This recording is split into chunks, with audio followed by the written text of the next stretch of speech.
When we go there for our pay, our salaries, our monthly payments, we don't get any money. There's no money involved, even from the post office. They say we just now we are from the post office. They've turned us back. People from the post office are on strike. There's no money. Some people who went there yesterday, they didn't get their money. Some of us travel from here to the post office. It's a distance. For this, I'm still strong. I can walk. But what about these elderly people who can't walk from here to the post office?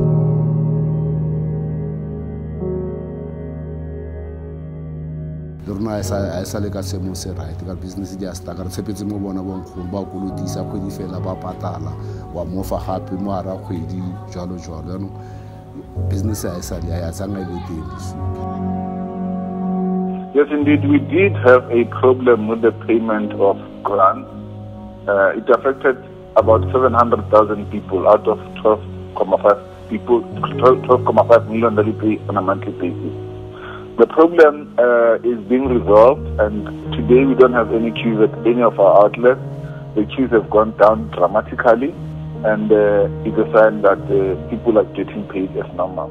The SASSA people have been telling us they are fixing this problem, they are fixing these things, they are fixing this problem up to now. It's going to take them years for this thing to come to be solved.